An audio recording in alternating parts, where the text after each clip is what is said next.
അതിച്ചുവരിയിലെ മാഷ്, അതുപോലെ തന്നെ വേദിയിലെ അധ്യക്ഷൻ കൂടിയായിട്ടുള്ള ഡോക്ടർ വിശ്വനാഥൻ, ഒരർത്ഥരി നോവൽ എഴുതാനും വിയറ്റ്നാം സന്ദർശിക്കാനും എനിക്ക് പ്രചോദനമായ ഉണ്ണി,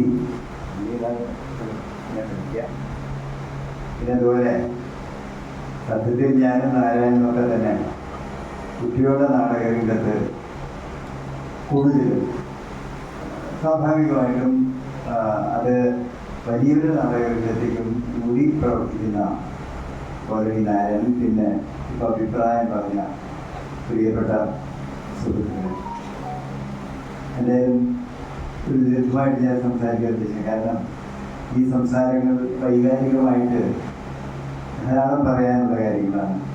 പക്ഷെ എന്തായാലും ശരി, ഞാൻ നിങ്ങളോട് ഒരു കാര്യം പറയാം. വിയറ്റ്നാം വസന്തം, അതിലെനിക്ക് ഏറ്റവും സന്തോഷം തോന്നിയത് വൈശാഖമായി പറഞ്ഞത്. ഞാൻ എന്തുദ്ദേശിച്ചു അത് വൈശാഖമായി കണ്ടെടുത്ത് പറഞ്ഞു. പ്രതിരോധത്തിൻ്റെ വസന്തം, ഇതിലും വിയറ്റ്നാമിലും ആ പ്രതിരോധത്തിൻ്റെ വസന്തം. പ്രതിരോധം ഞാൻ ഉദ്ദേശിച്ചില്ല, പക്ഷെ വസന്തമാണ് ഉദ്ദേശിച്ചത്. അപ്പോഴാണ് എനിക്ക് ഒരു ചെറിയ ഓർമ്മ എനിക്ക് വന്നത്. ഓർമ്മ എന്താണെന്ന് വെച്ചാൽ, വിയറ്റ്നാം വസന്തം ആദ്യത്തെ എഴുത്തല്ല.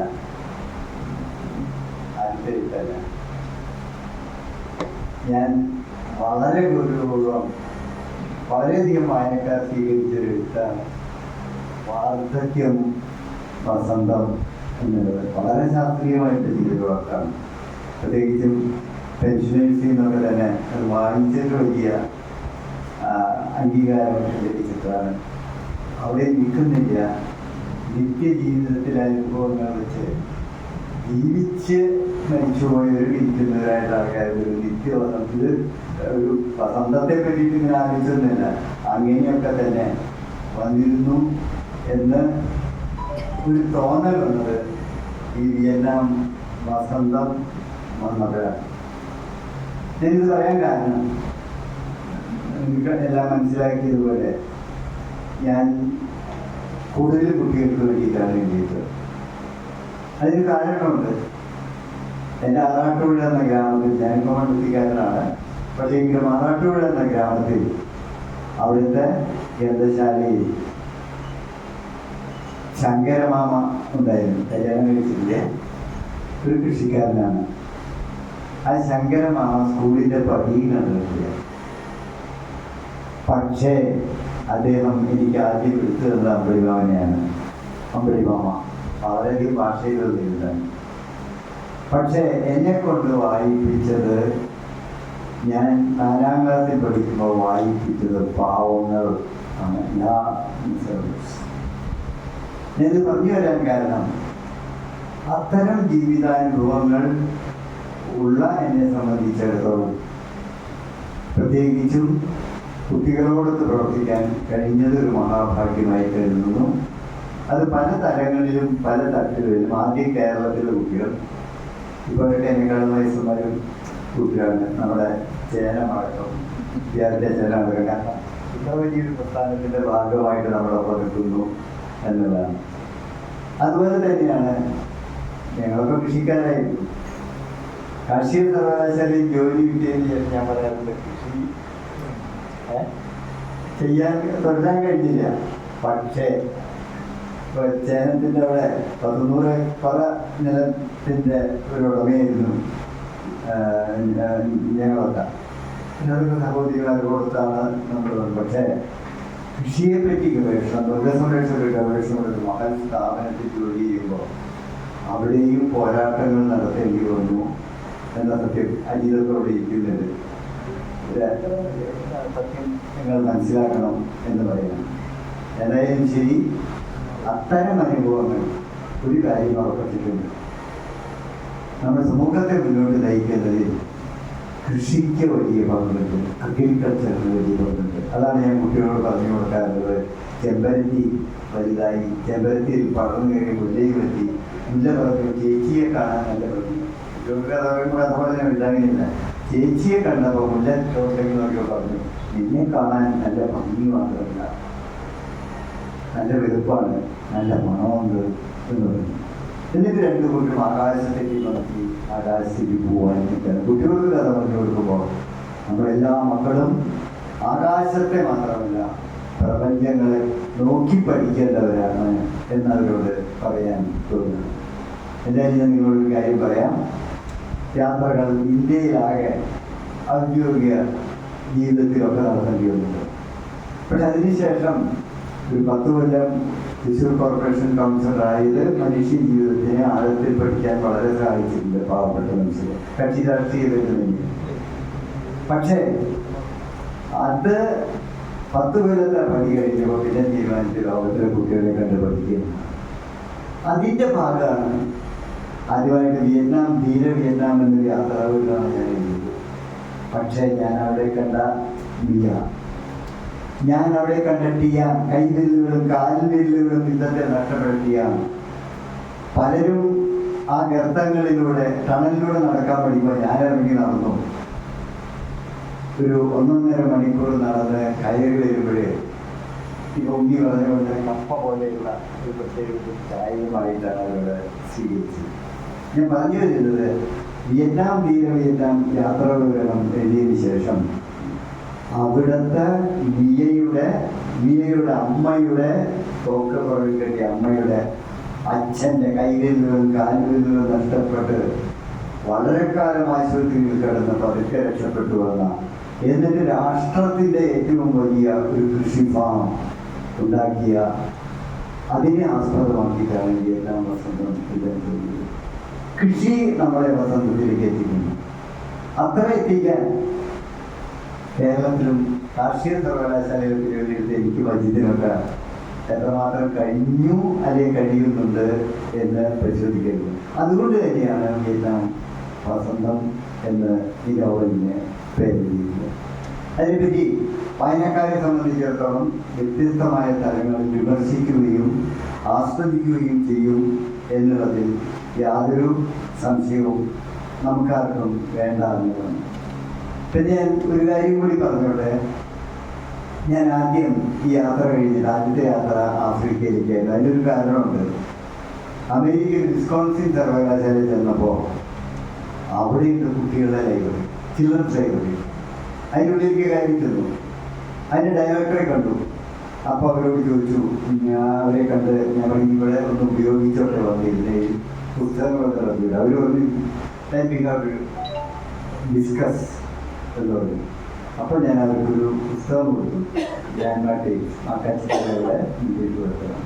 പിറ്റേ ആഴ്ച ചെന്നപ്പോൾ അവർ വളരെ സ്നേഹത്തോടെയും ബഹുമാനത്തോടെ സ്വീകരിക്കുകയും ആ ഗ്രന്ഥശാലയിൽ എന്ത് പുസ്തകങ്ങൾ റെഫർ ചെയ്യാനും എനിക്ക് അനുവാദം തരികയും, അവിടെ വെച്ച് തന്നെ ഞാൻ അവിടെ 2 മാസം ഉള്ളതുകൊണ്ട് ഒരു പ്രൊജക്റ്റ് ഞങ്ങൾ കൂടി ചെയ്യും അവരുമായി ഡിസ്കസ് ചെയ്തിട്ടാണ് ഈ പ്രത്യേകിച്ചും നമ്മുടെ ലോകത്തിലെ കുട്ടികളെ കണ്ടുപിടിക്കണം തീരുമാനിച്ചത്. ആദ്യം പോയത് ആഫ്രിക്കയിലാണ്, ഉഗാണ്ടയിലേക്ക് പോകാൻ പലരും എതിരായിരുന്നു. ഉഗാണ്ട ഏറ്റവും കുഴപ്പം പിടിച്ച സ്ഥലമാണ്, രീതി അറിഞ്ഞ നാട് എന്നുള്ളത്. പക്ഷേ അവിടെ ചെന്നപ്പോഴും പ്രകൃതി സുന്ദരമായ രാജ്യമാണ് അത് ഉഗാണ്ടയിൽ. ആ ഉഗാണ്ട മാതൃഭൂമി പത്രത്തിലാണ് നഗരത്തിൽ വന്നത്. പക്ഷെ അതിനുശേഷം അത് പുസ്തകമായപ്പോൾ അത് ആദ്യം പബ്ലിഷ് ചെയ്ത പുസ്തകങ്ങൾ ഉഗാണ്ട അതിമനോഹരമായിട്ടത് അത് പുസ്തകമാക്കി. ഞാൻ പറഞ്ഞു വരുന്നത് ഉണ്ണികൃഷ്ണനുമായിട്ടുള്ള ആ ബന്ധം എന്നോട് പറഞ്ഞു വിയറ്റ്നാമിൽ പോകണം എന്ന ഉണ്ണികൃഷ്ണനാണ് എന്നോട് ഉദ്ദേശിച്ചത്. പോകാൻ വേണ്ടിയിട്ടുള്ള എല്ലാ സൗകര്യങ്ങളും ബന്ധപ്പെടുത്തലുകളും ചെയ്തതിനെ പറ്റിയും ഉണ്ണിയുടെ പറയുന്നത്. അതുകൊണ്ടാണ് സ്വാഭാവികമായിട്ടും ആ വിയറ്റ്നാം സന്ദർശനത്തിൻ്റെ അത്ഭുതകരമായ അനുഭവങ്ങൾ ഇവിടെ സാഹിത്യയിൽ ചർച്ച ചെയ്യാം. നിങ്ങൾക്കറിയാലോ, ഇവിടെ കുട്ടിക്കൂട്ടം വന്നപ്പോൾ ആദ്യം വിളിച്ച് തന്നെയാണ്. അപ്പോൾ അതുകൊണ്ട് മറ്റുള്ളവരുണ്ട്, ഒരു കുട്ടിക്കൂട്ടം നടത്തുന്നവർക്ക്, മുസ്ലിം ചിന്തകളിൽ നടത്തുന്നവർക്ക് വേറൊരു കുട്ടിക്കൂട്ടം നടത്തുന്നവരായിട്ട് നമ്മുടെ നാട്ടിൽ പലപ്പോഴും കണ്ടിട്ടുള്ളത് ഒരു ചെറിയ വിശുപ്പും പഴക്കമൊക്കെയാണ്. പക്ഷെ ഇവിടെ വരുമ്പോഴും ഇവിടെ നമ്മളൊരു പ്രത്യേക കാര്യം, ചിലർക്ക് തന്നെ ആദ്യമായിട്ടാണ് വരുന്നത്. അപ്പോൾ ആദ്യമായിട്ട് വരുന്നവരും പറയുന്നത് ഇങ്ങനൊരു ലോകം ഉണ്ടല്ലോ എന്നുള്ളത്. ഏറ്റവും അധികം സന്തോഷകരമായി തോന്നുന്നു എന്നാണ് എനിക്ക് പറയാം. അവിടുന്ന് അങ്ങോട്ടാണ് കംബോഡിയയിലെ അവർ സ്വാഗതം എങ്ങനെയാണ് ഏറ്റവും ഗ്രീക്ക് സ്ലോർ എന്നാണ് പറയുക സ്വീകരിക്കുക. നമ്മൾ സ്വാഗതം എന്ന് പറയുന്നത്. പക്ഷേ പറഞ്ഞ പോലെ തന്നെ ഉള്ളിലേക്ക് ചെന്നപ്പോൾ കണ്ടെത്താൻ കഴിഞ്ഞ അനുഭവങ്ങൾ വളരെ ഭീകരമായിരുന്നു എന്നാണ് പറയുന്നത്. പക്ഷെ അവിടെ തന്നെ അംഗോർവാറ്റൊരു അമ്പലത്തിൽ അത് നമുക്കിന്ന് പ്രസക്തിയിലാണ്. വലിയൊരു അമ്പലം ഏക്കർ കണക്കിന് സ്ഥലത്ത് പണി തീർത്തിട്ട് അവിടുത്തെ പ്രകൃതിയെ കുറേയധികം നശിപ്പിക്കുകയും ചെയ്തിട്ട് ഹിന്ദു അമ്പലമാക്കി കൊണ്ടുവന്ന് പിന്നീട് ബുദ്ധൻ. പക്ഷേ അവിടെ വലിയ പ്രകൃതിക്ഷോഭം ഉണ്ടാക്കുകയും എല്ലാം തകരുകയും ചെയ്തിട്ടുണ്ട്. ഇപ്പൊ നമ്മൾ അത്തരം അനുഭവങ്ങൾ നമ്മുടെ നാട്ടിൽ നമുക്ക് അനുഭവിച്ചു. ഞാൻ പറഞ്ഞു വരുന്നത് ആങ്കോർ വാറ്റ് അമ്പല സന്ദർശനം തന്നെ നമ്മെ സംബന്ധിച്ചിടത്തോളം പ്രകൃതിയെയും മനുഷ്യൻ്റെയും കൂട്ടായ പ്രവർത്തനങ്ങളുടെ ആവശ്യം വ്യക്തമാക്കുന്ന ഒന്നാണ് എന്നൊരനുഭവം എന്നെ സംബന്ധിച്ചിടത്തോളം. അവിടുന്ന് അങ്ങോട്ട് ഉള്ള യാത്രകൾ, ഓരോ യാത്രകളിലും എൻ്റെ ഇതുവരെയുള്ള യാത്രകൾ ഏറ്റവും മനോഹരമായിട്ട് തോന്നിയത് വിയറ്റ്നാം. പക്ഷേ വിയറ്റ്നാം എടുക്കാൻ പറ്റുമോ? അതിൻ്റെ ഏറ്റവും രസകരമായ കാര്യം പറയട്ടെ, മലേഷ്യക്ക് മാത്രമേ ഞാനും ഗീതയെ കൂടി ഒരുമിച്ച് പോയി. അതിനൊരു കാരണമുണ്ട്. കാരണം അലയുന്ന യാത്രികൻ എന്താണ് കുടുംബിനിയെയും കൊണ്ട് യാത്ര ചെയ്യുമ്പോൾ അവർക്കും വിഷമാണ്, എന്നെ നമ്മളെ നോക്കുന്നവർക്കും വിഷമാണ്. പക്ഷേ ഞാൻ മലേഷ്യയിൽ പോയിട്ട് അവിടുന്ന് മടങ്ങണ ദിവസം ശരിക്കും ഫ്ലൈറ്റിൽ കയറി വരുന്നല്ലോ, ടാസ്മാഷും കുട്ടികളും എന്ന് പറയുന്ന പരിപാടികൾ. ഏറ്റവും അധികം സ്ത്രീകളും പുരുഷന്മാരും അടക്കം 200-ലധികം ആൾക്കാർ ഒത്തുകൂടിക്കൊണ്ടാണ് ടാസ്മാഷും കുട്ടികൾക്കൊപ്പം പാടാനും കഴിഞ്ഞ് അത് കഴിയുമ്പോഴേക്കും ഓടണവിടേക്ക് എയർപോർട്ടിലേക്ക് ഓടേണ്ട അവസരം. അപ്പം ഗീത പറഞ്ഞൊക്കെ ഇവിടെയൊക്കെ വരുമ്പോൾ, കേരളത്തിലൊക്കെ വരുമ്പോൾ സ്ത്രീകളൊക്കെ തന്നെ ഒരു ഡിസ്റ്റൻസ് കീപ്പിയാണ് പറയുന്നത് പലപ്പോഴും. അങ്ങനെ അവിടുത്തെ നിങ്ങൾക്കറിയാലോ, മലേഷ്യ എന്നൊരു മുസ്ലിം രാജ്യം. പക്ഷെ ഒരിക്കലും ഒരു മതത്തിൻ്റെ, ഒരു പ്രത്യേക മതത്തിൻ്റെ യാതൊരു നെഗറ്റീവ് രീതിയിൽ പാടില്ല എന്ന അനുഭവം നിങ്ങൾ. പക്ഷെ അവിടെ നിന്ന് കിട്ടിയിട്ടുള്ള സ്നേഹവും നഗരത്തിൽ കാടാണ് അവിടെ അല്ലേ, അവരുടെ പുരോഗതിയും അവരുടെ പ്രവർത്തനങ്ങളും അവിടെ തമിഴരുടെ അമ്പലങ്ങളും അവിടെ റബ്ബർ എസ്റ്റേറ്റും അത് വെട്ടിമാറ്റി പനകളും ഒക്കെയുള്ള ഒരു കാര്യം. പക്ഷേ അവിടെ നിന്നും യാത്രകൾ നടത്തുമ്പോൾ ചിക്കാഗോയിലും അമേരിക്കയിലെ മറ്റ് സംസ്ഥാനങ്ങളിലും ഒക്കെ സഞ്ചരിക്കുമ്പോഴും കാണാൻ കഴിഞ്ഞത് നന്മയുടെയും തിന്മയുടെയും ഘടകങ്ങൾ കാണാൻ കഴിയും എന്നതാണ്. ഞാൻ പറഞ്ഞു വരുന്നത് ഏറ്റവും അവസാനം ഓസ്ട്രേലിയ പോയപ്പോഴും ഓരോ രാജ്യത്തിനും അതിൻ്റെതായ പ്രത്യേകത. ഒറ്റക്കാര്യം അവിടുത്തെ കാര്യം പറയാനുള്ളൂ. അവിടുത്തെ ഓസ്ട്രേലിയയിലെ നിങ്ങൾക്കറിയാലോ, ഒരു ചെറിയ വൻകര, അവിടുത്തെ മൃഗങ്ങൾ, പ്രത്യേകിച്ച് അവിടുത്തെ കങ്കാരു. അതാണ് ഓരോ സ്ഥലത്തേക്ക് 2-3 പുസ്തകങ്ങൾ എഴുതാൻ കഴിഞ്ഞിട്ടുണ്ട്. കങ്കാരു. അത് മാത്രമല്ല, പ്രകൃതി സുന്ദരമായ ഇടങ്ങൾ, കൂടുതൽ പ്രകൃതി സംരക്ഷണത്തിൻ്റെതായുള്ള ആവശ്യങ്ങൾ, വിദ്യാഭ്യാസ രംഗത്തുള്ള പ്രത്യേകതകൾ. അവിടെ ഏറ്റവും കണ്ട പ്രത്യേകത 164ഓളം ഭാഷ സംസാരിക്കുന്നതിൽ സ്വർണം വഴിയാൻ കടന്നുണ്ട്. അതിൽ മലയാളികളുണ്ട്, എല്ലാ ദിക്കിലുണ്ട് മലയാളികൾ. പക്ഷേ ആ മലയാളി ഭാഷ പഠിക്കുന്നതിന് അവിടെ ഒരു 20 സ്ഥലത്ത് ക്ലാസ്സിൽ പഠിക്കും. എന്ത് മലയാള ഭാഷയുടെ കഥ പറയുന്നില്ല. അപ്പോൾ അവിടെ ചെന്നപ്പോൾ മാതൃഭാഷ പഠിക്കുന്നതിന് എല്ലാ ഭാഷക്കാർക്കും ധനസഹായം സർക്കാർ നൽകുന്നു മാതൃഭാഷ പഠിക്കുന്നു.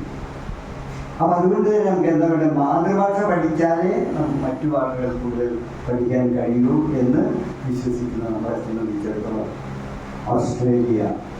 ഓസ്ട്രേലിയയിലെ കേരളം പോലെയുള്ള ഉഗാണ്ടയില പെർത്ത്, അതുപോലെ മെൽബൺ എന്ന മഹാനഗരം 1500ഓളം പേർക്ക് ഒരുമിച്ചിരുന്ന് വായിക്കാൻ കഴിയുന്ന കമ്പ്യൂട്ടറുകൾ മുമ്പിലുള്ള സ്റ്റേറ്റ് ലൈബ്രറി. അവിടെ കുറച്ച് നമ്മുടെ പുസ്തകങ്ങൾ മലയാളത്തിൻ്റെ ഭാഗത്തിന് അവിടെ കൊണ്ടുവരികയുണ്ടായി.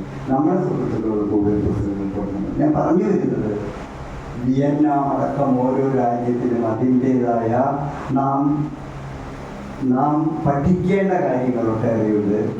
അതേ സമയത്ത് മൊത്തത്തിൽ എല്ലാം വസന്തത്തിൽ ഞാൻ അവസാനിപ്പിക്കാൻ ഉദ്ദേശിക്കുന്നത് ഒരു കാർഷിക രാജ്യമാണ്. മീനുണ്ട്, അവരുടെ കർഷകരുടെ വീടുകളിൽ പോയിട്ടുണ്ട്, തൊഴിലാളികളുടെ ബന്ധങ്ങളുണ്ട്, ഒരു സോഷ്യലിസ്റ്റ് ക്രമം അവിടെ ഉണ്ടാക്കിയ മാറ്റങ്ങളുണ്ട്. ഇപ്പോഴും ചിലപ്പോൾ പൊട്ടിത്തെറിക്കാവുന്ന സാധനങ്ങൾ മണ്ണിനടിയിലുണ്ടെങ്കിലും അതിനെയും അതിജീവിക്കുന്ന രീതിയിൽ വരുമ്പോൾ പ്രതിരോധത്തിൻ്റെ വസന്തം എന്ന് വസന്തൻ നമ്മുടെ വൈശാഖമാഷ വാക്കിനെ ഏറ്റവും അധികം ഉയർത്തിക്കൊണ്ട് ഇന്ന് മുന്നോട്ട് പോകുന്നു. അതിലൊരു കാര്യം മാത്രമുണ്ട്, കാലത്തിൻ്റെ മാറ്റങ്ങൾ പലപ്പോഴും നമ്മുടെയൊക്കെ തന്നെ ജീവിതശൈലിയിൽ മാറ്റം വരുത്താം.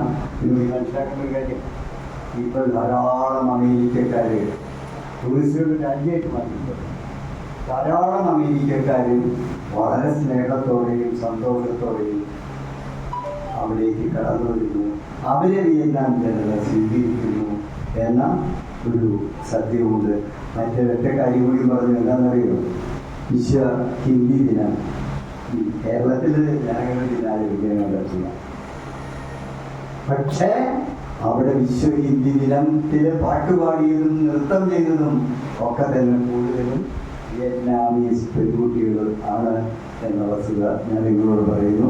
എന്തായാലും എൻ്റെ ഏറ്റവും വലിയ സന്തോഷം ഈ വിയറ്റ്നാം വസന്തം ഈ സാഹചര്യത്തിൽ വെച്ച് പ്രകാശനം ചെയ്യാൻ കഴിഞ്ഞു എന്നുള്ളതാണ് ഏറ്റവും അധികം വലിയ സന്തോഷം എന്ന് നിങ്ങളോട് പറയുന്നു. നമ്മളൊക്കെ തന്നെ ഈ സ്നേഹവും സന്തോഷവും സമാധാനവും പങ്കിടാനുള്ള ഒരു യുദ്ധത്തിലാണ്. കഴിഞ്ഞ ദിവസം ജയപ്രകാശ്, അതായത് പ്രത്യേകിച്ച് PTA സംസ്ഥാന സെക്രട്ടറി എന്ന രീതിയിൽ കുട്ടികളുടെ നന്നായിട്ട് പ്രവർത്തിക്കുന്ന ആളാണ്. നമ്മുടെ ഇന്നത്തെ നാട്ടിലെ ചില അവസ്ഥകൾ ഞങ്ങൾ ചർച്ച ചെയ്യുന്നത്. പക്ഷേ അതിൻ്റെ ഭാഗമായിട്ടാണ് ആദ്യമായിട്ടാണ് ജയപ്രകാശ് ഇവിടെ സാഹചര്യം ധാരാളം പേർ സാഹചര്യത്തിലേക്കും ധാരാളം വളരെയധികം പേർ പുലരിയിലേക്കും ഒക്കെ തന്നെ വരാൻ കഴിയുന്ന സാഹചര്യം ഉണ്ടാകട്ടെ.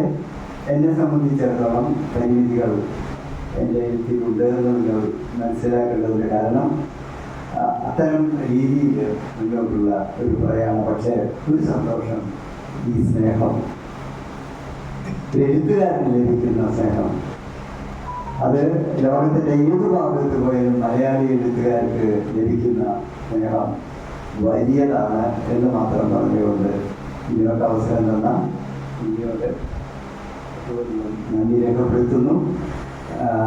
നമ്മുടെ അധ്യക്ഷനടക്കം അതുപോലെ തന്നെ വസന്തമാഷടക്കം വളരെ സ്വതന്ത്രമായി കാര്യങ്ങൾ സംസാരിച്ചതിലുള്ള സ്നേഹവും സന്തോഷവും അറിയിക്കുന്നു.